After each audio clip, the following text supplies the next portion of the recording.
Saya mau katakan gini, landasan kekristenan ialah kasih.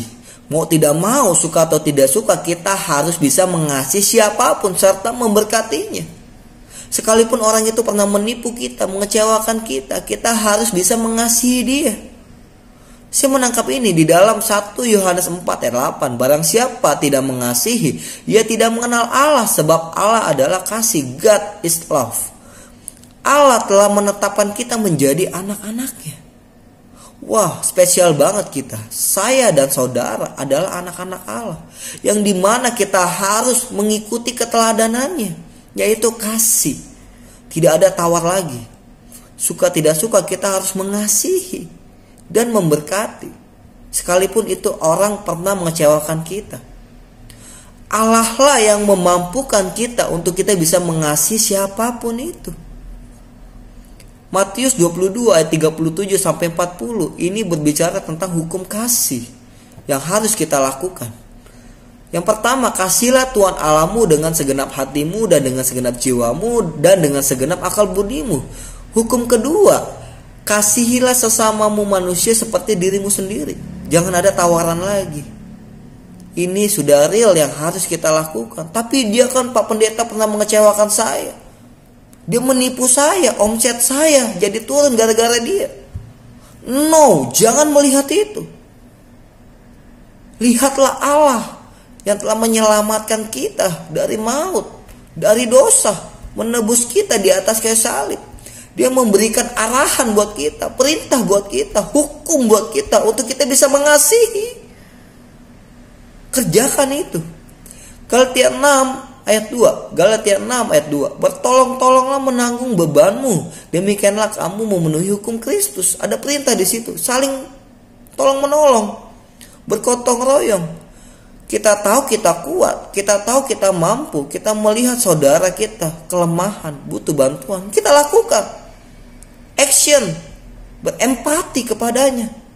Jangan berpikir lagi, lakukan. Galatia 6 ayat 10. Karena itu, selama masih ada kesempatan bagi saya dan saudara, mari kita berbuat baik kepada semua orang. Ada saran, tetapi terutama kepada kawan-kawan kita yang seiman. Selama kita masih hidup, diberikan kepercayaan kepada Tuhan, kerjakanlah kebaikan Tuhan dalam hidup kita.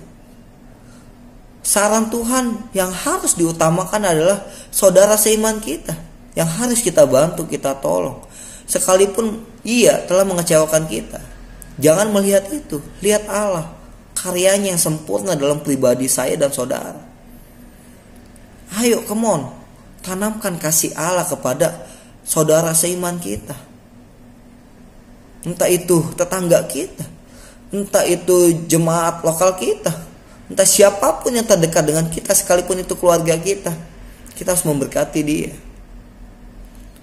Galatia 6 ayat 9. Janganlah kita jemu-jemu berbuat baik, karena apabila sudah datang waktunya kita akan menuai, jika kita tidak menjadi lemah. Jangan jemu-jemu kita berbuat baik. Jangan malas-malasan, jangan berpikir panjang. Ketika kita melihat orang dalam kesusahan, sedang meminta-minta gendong anak, kita hanya bilang kasihan ya dia, kasihanlah dia. Kita tahu kita mampu untuk memberkati. Kita berkati, berempatilah kepada mereka yang membutuhkan. Jangan jemu-jemu, jangan cari alasan untuk kita tidak bisa mengasihi, untuk kita tidak bisa memberkati. Percayalah, kita tidak meminta, tapi Tuhan kasih.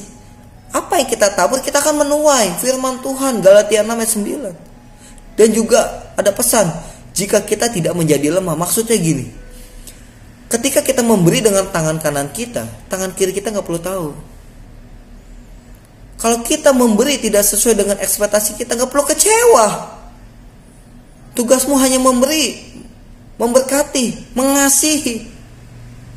Kalau kita kalah dengan hal itu, kita gak dapat berkat Tuhan. Kita gak menempatkan kasih Tuhan dalam pribadi kita. Karena kita memberi harus sesuai dengan ekspektasi kita, bukan ekspektasi Tuhan. Mengerikan. Mengerikan. Jangan lakukan itu. Memberilah ketika kita masih diberikan kesempatan, masih hidup di dunia ini, untuk kita mengasihi, memberkati. Come on. Tuhan Yesus memberkati kita semua. See you.